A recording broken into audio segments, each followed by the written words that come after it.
ಈಶ್ವರಪ್ಪನವರು ಲೈಫಲ್ಲಿ first time ಒಂದು ಒಳ್ಳೆಯ ಕೆಲಸ ಮಾಡಿದ್ದಾರೆ.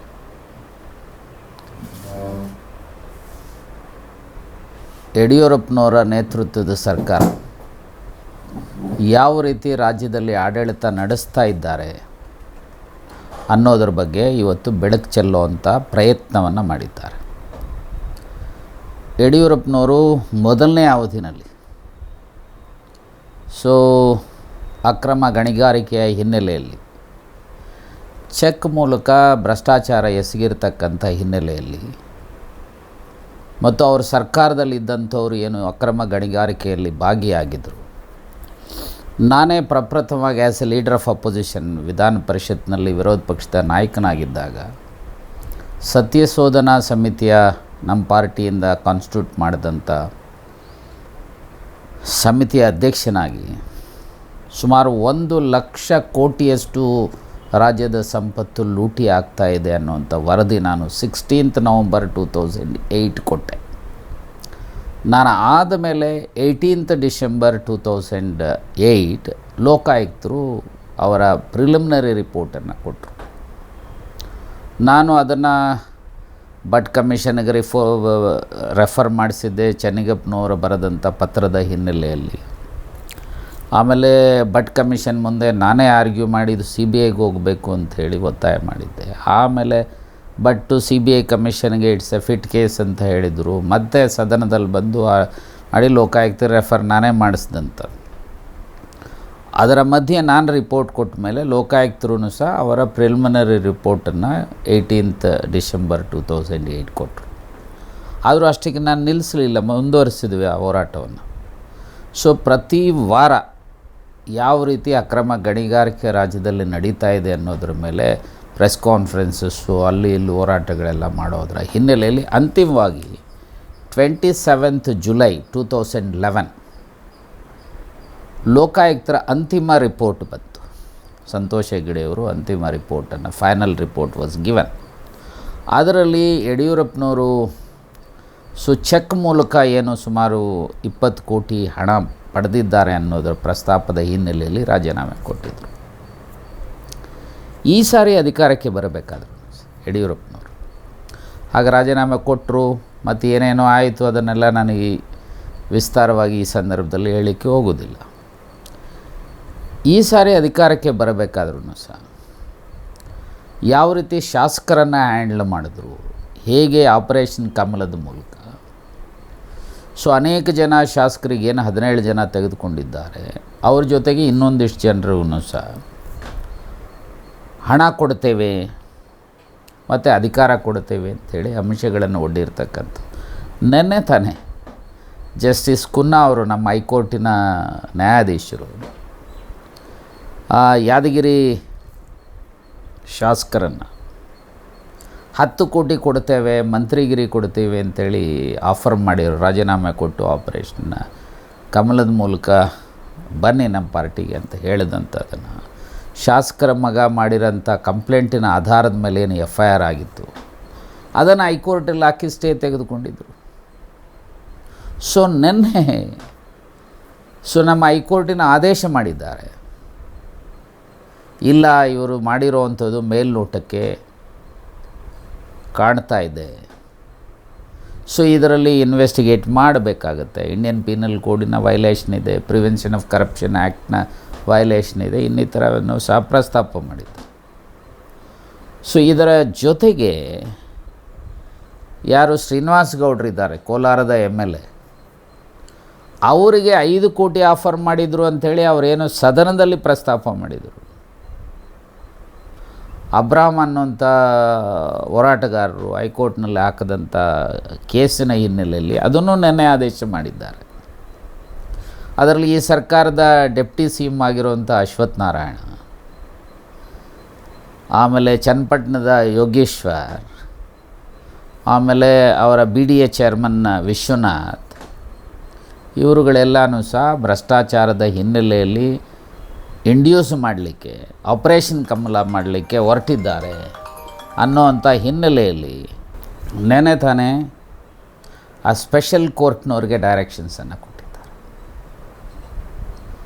ಅವ್ರ ಮೇಲೆ ಮೇಲ್ನೋಟಕ್ಕೆ ಮಾಹಿತಿಗಳಿದ್ದಾವೆ, ಅವರು ಅಪರಾಧ ಎಸಗಿದ್ದಾರೆ ಅನ್ನುವಂಥದ್ದು, ಅವರು ಏನು ಆರೋಪಗಳು ಬಂದಿದ್ದಾವೆ ಅವ್ರ ಮೇಲೆ, ಅದರ ಮೇಲೆ ಇನ್ವೆಸ್ಟಿಗೇಷನ್ ಮಾಡಿ. ಸೊ ಇದರ ಅಂದರೆ ಈ ಸರ್ಕಾರ ಯಾವ ರೀತಿ ಅಸ್ತಿತ್ವಕ್ಕೆ ಬಂತು, ವಾಮ ಮಾರ್ಗಗಳಿಂದ ಜನಾದೇಶ ಇಲ್ಲದೇ ಇದ್ದರೂ ಸಹ ವಾಮ ಮಾರ್ಗಗಳಿಂದ ಇವರು ಎಲ್ಲವನ್ನು ಹಣ ಬಳಸ್ಕೊಂಡು, ಅಧಿಕಾರ ಬಳಸ್ಕೊಂಡು, CBI, ED, ಇನ್ಕಮ್ ಟ್ಯಾಕ್ಸ್ ಎಲ್ಲ ಇಲಾಖೆಗಳನ್ನು ಬಳಸ್ಕೊಂಡು ಶಾಸಕರನ್ನು ಕೆಲವರನ್ನು ಬೆದರಿಸಿ, ಕೆಲವರನ್ನು ಹಣ ಕೊಟ್ಟು ಪರ್ಚೇಸ್ ಮಾಡಿ ಎಲ್ಲ ಮಾಡಿ ಸರ್ಕಾರ ಬಂದಿದ್ದಾರೆ. ಸೊ ಒಂದು ಮಾಹಿತಿ ಪ್ರಕಾರ ಈ ಸರ್ಕಾರ ಬರಲಿಕ್ಕೆ ಸುಮಾರು 1,000 ಕೋಟಿಯಷ್ಟು ವೆಚ್ಚ ಮಾಡಿದ್ದಾರೆ ಅಂಥೇಳಿ ಹೇಳ್ತಾರೆ ಜನ. ಅಧಿಕಾರಕ್ಕೆ ಬಂದ ಮೇಲೆ ರಾಜೀನಾಮೆ ಕೊಡಿಸಿದ್ರು, ಆಪರೇಷನ್ ಕಮಲದ ಮೂಲಕ 17 ಜನನ ತಗೊಂಡ್ರು, ಏನೇನೋ ಆಯಿತು. ಇನ್ನು ಕೆಲವರು ಅಲ್ಲೊಬ್ಬರು ಇಲ್ಲೊಬ್ಬರು ಸೋತಂಥವ್ರಿಗೂ ಮತ್ತು MLC ಮಾಡಿಕೊಂಡು ಏನೆಲ್ಲ ನಡೀತಾ ಇದ್ದ. ಆದರೆ ಅಧಿಕಾರಕ್ಕೆ ಬಂದ ಮೇಲೆ ಜನಪರವಾದಂಥ ಕಾಳಜಿಯನ್ನಾದರೂ ತೋರಿದ್ದಾರಾ ಈ ಸರ್ಕಾರ? ಈ ಪ್ರಶ್ನೆ ಹಾಕ್ಕೊಂಡಾಗ ಈ ಸರ್ಕಾರ ಜನಪರವಾದಂಥ ಕಾಳಜಿ ಅವರಿಗಿಲ್ಲ. ಈಗ ಉದಾಹರಣೆಗೆ COVID-19 ಹಿನ್ನೆಲೆಯಲ್ಲಿ ಆಗಿರುವಂಥ ಅನೇಕ ಸಮಸ್ಯೆಗಳಿಗೆ ಒಂದು ಕಡೆ ಮಾರ್ಚ್ 21ನೇ ತಾರೀಕು ಲಾಸ್ಟ್ ಇಯರ್ ಪ್ರಧಾನಮಂತ್ರಿಗಳು ಹೇಳಿದರು ಮಹಾಭಾರತ ನಡೆದಿರೋವಂಥದ್ದು 18 ದಿವಸ, COVID-19 ವಿರುದ್ಧ 21 ದಿವಸಗಳ ಕಾಲ ನಾವು ಹೋರಾಟ ಮಾಡೋಣ, ಆಮೇಲೆ ಎಲ್ಲರೂ ಸಹ ನೆಮ್ಮದಿಯಿಂದ ಜೀವನ ನಡೆಸೋಣ ಅಂಥೇಳಿ. ಸೊ 21 ದಿವಸ ಅಲ್ಲ, 1 ಇಯರ್ ಆದರೂ ಸಹ ಅವತ್ತು ಹೇಳಿಕೆ ಮಾಡಿದಂಥ ಸಂದರ್ಭದಲ್ಲಿ ದೇಶದಲ್ಲಿ ಪಾಸಿಟಿವ್ ಕೇಸಸ್ ಇದ್ದಿದ್ದು 565. ಕರ್ನಾಟಕದಲ್ಲಿ ಇದ್ದಿದ್ದು ಕೇವಲ 1 ಕೇಸು, ಅದು ಗುಲ್ಬರ್ಗದು. ಈಗ ಎಷ್ಟಾಗಿದ್ದಾವೆ? ದೇಶದಲ್ಲಿ ಮೋರ್ ದೆನ್ 1 crore, ರಾಜ್ಯದಲ್ಲಿ ಮೋರ್ ದೆನ್ 10 lakhs. ಏನು ಕಡಿದು ಕಟ್ಟಿ ಹಾಕಿದ್ದು ಎರಡು ಸರ್ಕಾರ? ರಾಜ್ಯದ ಮತ್ತು ದೇಶದ ಎಕಾನಮಿ ಈಸ್ ಇನ್ ಡೋಲ್ಡ್ರಮ್ಸ್. ಬಡವರಿಗೆ ಇವತ್ತು ಅಕಸ್ಮಾತ್ ಕಾಂಗ್ರೆಸ್ಸಿನ ಆಡಳಿತದ ಅವಧಿಯಲ್ಲಿ ಸಿದ್ದರಾಮಯ್ಯನವರು ಅನ್ನಭಾಗ್ಯದ ಮೂಲಕ ಫ್ರೀ ರೈಸ್ ಕೊಡದೇ ಇದ್ದಿದ್ದರೆ ಇವತ್ತು ಆಹಾಕಾರ ಆಗಿರೋದು ಸಮಾಜದಲ್ಲಿ. ಕಾಂಗ್ರೆಸ್ ಆಡಳಿತದಲ್ಲಿ ಡಾಕ್ಟರ್ ಮನಮೋಹನ್ ಸಿಂಗ್ರ ಆಡಳಿತದ ಅವಧಿಯಲ್ಲಿ ರೂರಲ್ ಎಂಪ್ಲಾಯ್ಮೆಂಟ್ ಗ್ಯಾರಂಟಿ ಸ್ಕೀಮ್ ತರದೇ ಇದ್ದರೆ ಗ್ರಾಮೀಣ ಭಾಗದಲ್ಲಿ ಉದ್ಯೋಗದ ಸೃಷ್ಟಿ ಆಗ್ತಾ ಇರಲಿಲ್ಲ, ಆಹಾಕಾರ ಆಗಿರೋದು. ಆದರೆ ಇವತ್ತು ಈ ಸರ್ಕಾರ, ರಾಜ್ಯ ಆಗಲಿ ಕೇಂದ್ರ ಸರ್ಕಾರ, ಉದ್ಯೋಗ ಸೃಷ್ಟಿ ಮಾಡಲಿಕ್ಕಾಗಲಿ, ಜನರ ಬದುಕನ್ನು ಹಸನು ಮಾಡಲಿಕ್ಕಾಗಲಿ, ನಾನು ಡೀಟೇಲ್ಸನ್ನು ಹೇಳಬಲ್ಲೆ, ಯಾವುದೇ ಪ್ರಯತ್ನ ಮಾಡಿಲ್ಲ. ವಿದ್ಯಾರ್ಥಿಗಳ ಸಮಸ್ಯೆಯನ್ನು ಪರಿಹಾರ ಮಾಡಲಿಕ್ಕೆ ಆಗ್ತಾ ಇಲ್ಲ. ಆನ್ಲೈನ್ ಕ್ಲಾಸು ಅಥವಾ ರೆಗ್ಯುಲರ್ ಕ್ಲಾಸು, ಫೀಸ್ ಎಷ್ಟು ಕಟ್ಟಬೇಕೋ ಬೇಡವೋ, ಈ ಥರದ ಅನೇಕ ಗೊಂದಲಗಳಲ್ಲಿದ್ದಾವೆ. ಅದೇ ರೀತಿ ನೌಕರರ ಸಮಸ್ಯೆ, ಅದರಲ್ಲೂ ವಿಶೇಷವಾಗಿ ಯಾರು ಕಾರ್ಮಿಕರಿದ್ದಾರೆ ಅವರ ಬದುಕು ಇವತ್ತು ದುಸ್ತರ ಆಗಿದೆ. ರೈತರ ಬದುಕು ಇವತ್ತು ಅತ್ಯಂತ ಕಷ್ಟಕ್ಕೆ ಗುರಿಯಾಗಿದೆ. ಕೆಲಸಕ್ಕೆ ಬರದೇ ಇರುವಂಥ ಕಾನೂನುಗಳನ್ನು ರಾಷ್ಟ್ರ ಮಟ್ಟದಲ್ಲಿ ಮತ್ತು ರಾಜ್ಯ ಮಟ್ಟದಲ್ಲಿ ರೈತರ ಬಗ್ಗೆ ಮಾಡಿ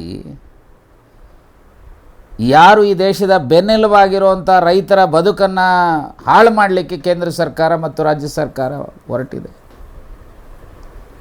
APMC ಆ್ಯಕ್ಟ್ ಇರ್ಬೋದು, ಸೊ ಮಿನಿಮಮ್ ಪ್ರೈಸ್ ಸಂಬಂಧಪಟ್ಟಂಥ ಕಾನೂನು ಇರ್ಬೋದು,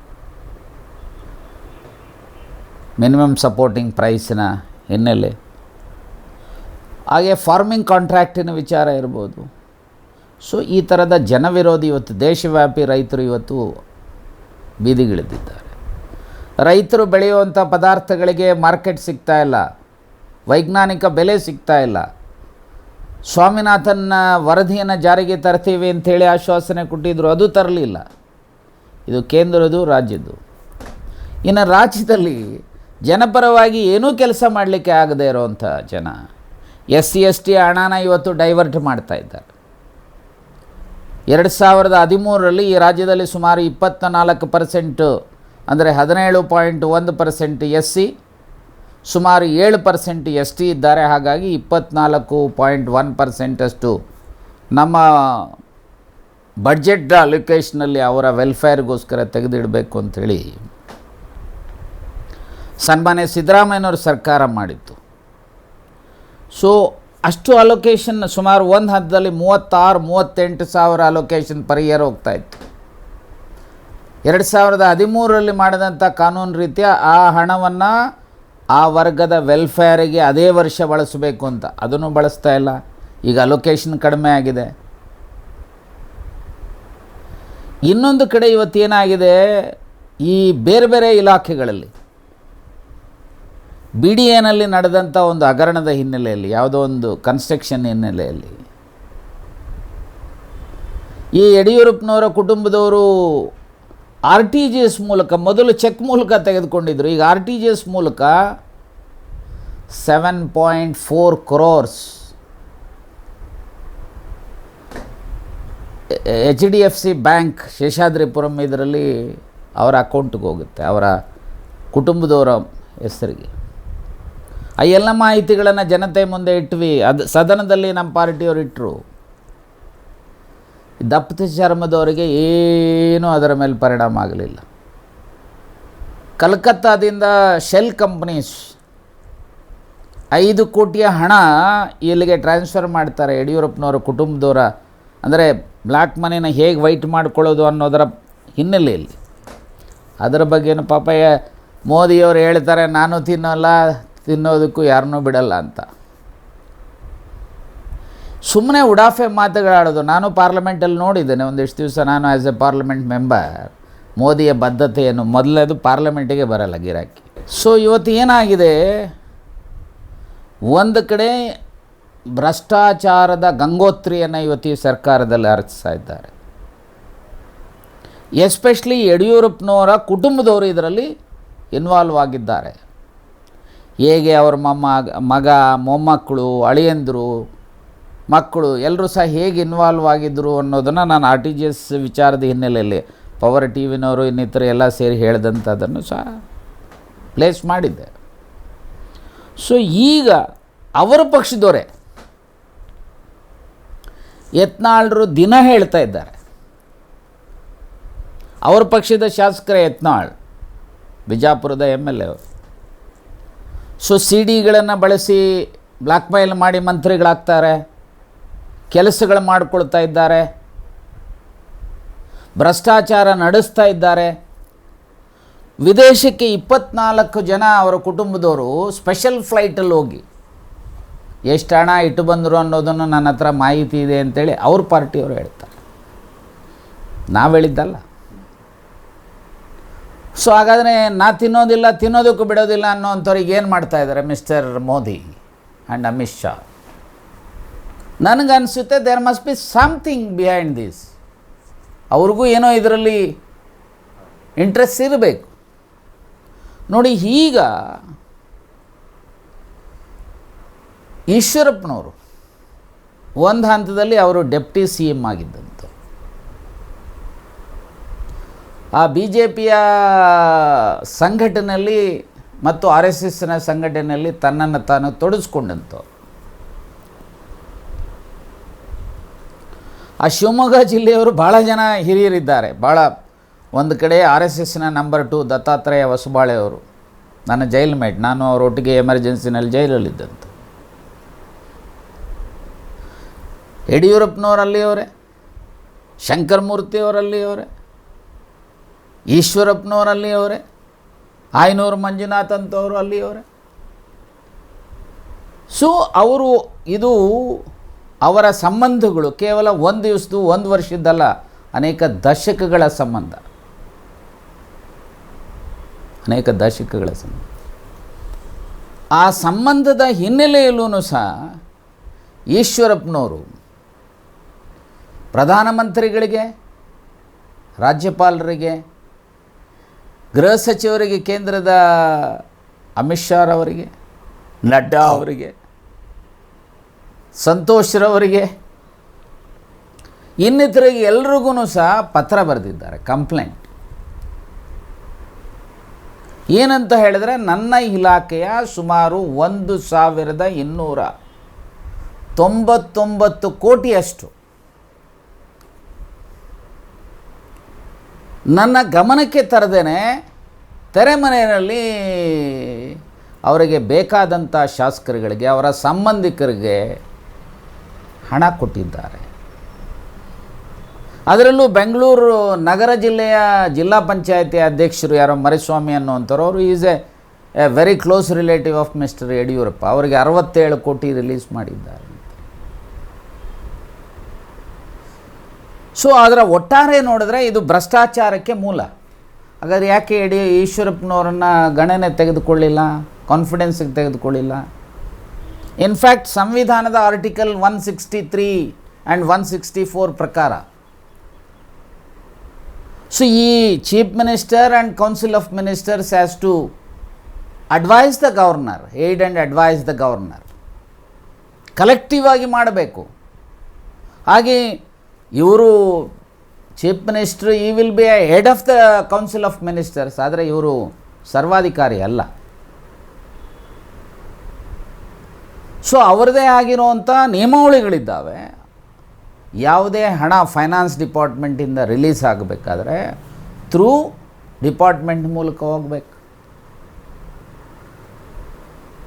ಇಂಥ ಪರಿಸ್ಥಿತಿ ಇರಬೇಕಾದ್ರೆ ಯಾವ ಈಶ್ವರಪ್ಪನವರ ಗಮನಕ್ಕೆ ತರದೆ 1,299 ಕೋಟಿ ಹಣನ 3 ಸಾರಿ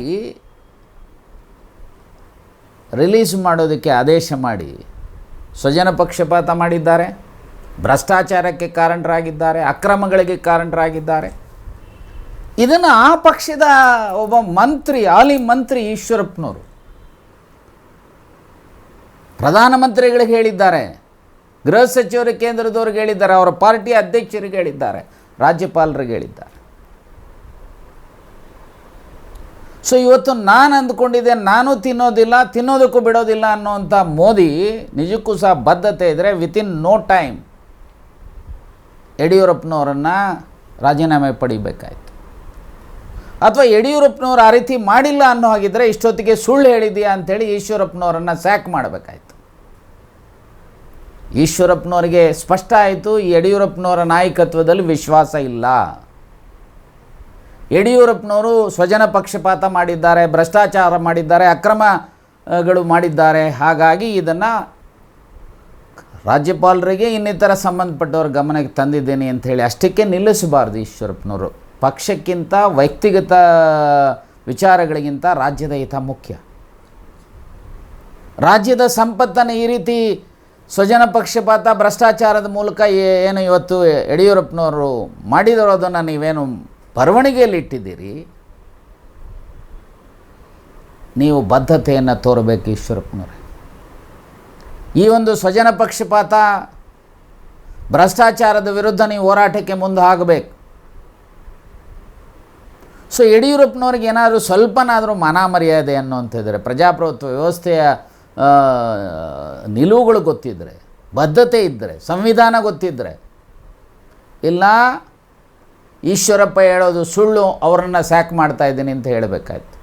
ಇಲ್ಲ ಮಾಡಿರೋದು ಸತ್ಯ ಅನ್ನೋ ಹಾಗಿದ್ರೆ ಮೊದಲು ರಾಜೀನಾಮೆ ಬಿಸಾಕಿ ಹೋಗಬೇಕಾಗಿತ್ತು. ನನಗನ್ಸುತ್ತೆ ಇವರಿಬ್ಬರ ಏನು ಗುದ್ದಾಟ ನಡೀತಾ ಇದೆ, ಅಪ್ಪ ಅಮ್ಮನ ಜಗಳದಲ್ಲಿ ಕೂಸು ಬಡವಾಯಿತು ಅಂಥೇಳಿ ಈ ಯಡಿಯೂರಪ್ಪ ಮತ್ತು ಈಶ್ವರಪ್ಪನವರ ಜಗಳದಲ್ಲಿ ರಾಜ್ಯ ಇವತ್ತು ಅರಾಜಕತೆಯತ್ತ ಸಾಗ್ತಾ ಇದೆ. ರಾಜ್ಯದಲ್ಲಿ ಹೇಗೆ ರಾಷ್ಟ್ರದಲ್ಲಿ ಸರ್ವಾಧಿಕಾರಿ ಪ್ರವೃತ್ತಿಯನ್ನು ಮೋದಿಯವರು ತೋರ್ತಾ ಇದ್ದಾರೋ, ಹಾಗೆ ರಾಜ್ಯದಲ್ಲಿ ಯಡಿಯೂರಪ್ಪನವರು ಇವತ್ತು ಸರ್ವಾಧಿಕಾರಿ ಪ್ರವೃತ್ತಿಯನ್ನು ತೋರಿ ಎಲ್ಲ ಇಲಾಖೆಗಳು ತನ್ನ ನಿಯಂತ್ರಣದಲ್ಲಿ ಇಟ್ಟುಕೊಂಡು ಆ ಎಲ್ಲ ಇಲಾಖೆಗಳ ಹಣವನ್ನು ದುರ್ಬಳಕೆ ಮಾಡಿಕೊಳ್ತಕ್ಕಂಥ ಏನು ಪ್ರಯತ್ನ ಮಾಡಿದ್ದಾರೆ, ಏನು ಆ ದುರ್ಬಳಕೆ ಮಾಡಿಕೊಂಡಿದ್ದಾರೆ, ಇದು ಇಟ್ ಇಸ್ ಎ ಸ್ಯಾಂಪಲ್ ಇದು ಈಶ್ವರಪ್ಪನವರು ತೋರಿರ್ತಕ್ಕಂಥದ್ದು. ಹಾಗಾಗಿ ನಾನು ಇಷ್ಟೇ ಹೇಳಿಕೆ ಬಯಸ್ತೇನೆ, ಇವತ್ತು ಮೊದಲನೇದಾಗಿ ಈಶ್ವರಪ್ಪನವ್ರನ್ನ ಇದು ಬೆಳಕಿಗೆ ತಂದಿರತಕ್ಕಂಥದಕ್ಕೆ ಇಬ್ಬರು, ಒಂದು ಕಡೆ ಬಿಜಾಪುರದ ಶಾಸಕರು ಯತ್ನಾಳ್, ಅದರಲ್ಲೂ ಮಂತ್ರಿಯಾಗಿ ಈಶ್ವರಪ್ಪನವರು ತಂದಿರೋದಕ್ಕೆ ಅವರನ್ನು ಅಭಿನಂದಿಸ್ತೇನೆ. ಬದ್ಧರಾಗಿದ್ದು ಹೋರಾಟಕ್ಕೆ ಮುಂದಾಗಿ ರಾಜ್ಯ ಉಳಿಸಿ ಎರಡನೇದು, ಈಶ್ವರಪ್ಪನವರು ಹೇಳಿರೋದು ಸರಿ ಇಲ್ಲ ಅನ್ನೋಗಿದ್ರೆ ಅವರಿಬ್ಬರೂ ಸಹ ಅವ್ರ ಪಕ್ಷದವರು ಕ್ರಮ ಜರುಗಿಸ್ಬೋದಾಯ್ತು. ಅದನ್ನು ಆಗದೇ ಇರೋವಂಥದ್ದನ್ನು ನೋಡಿದ್ರೆ ಅವ್ರು ಹೇಳಿರೋದು ಸತ್ಯ ಅಂತ ಇದೆ. ಹಾಗಾಗಿ ಸತ್ಯದ ಸಂಗತಿಗಳು ಜನರ ಮುಂದೆ ಇಟ್ಟಂಥ ಸಂದರ್ಭದಲ್ಲಿ ಭ್ರಷ್ಟಾಚಾರ ನಡೆಸಿ ಒಂದಲ್ಲ ಎರಡಲ್ಲ ಕೋಟಿ, 1299 ಕೋಟಿ. ಇದರಲ್ಲಿ ಈಗ ಜನ ಮಾತನಾಡ್ತಾರೆ 10% ಎಲ್ಲ ಸುಮಾರು 30%ವರೆಗೂ ಇವರು ಕಿಕ್ ಬ್ಯಾಕ್ಸ್ ಹೋಗ್ತಾ ಇದೆ ಅಂತೇಳಿ. ಎಷ್ಟು ಕೋಟಿ ಆಯಿತು ಇವ್ರಿಗೆ ಭ್ರಷ್ಟಾಚಾರ? ಹಾಂ.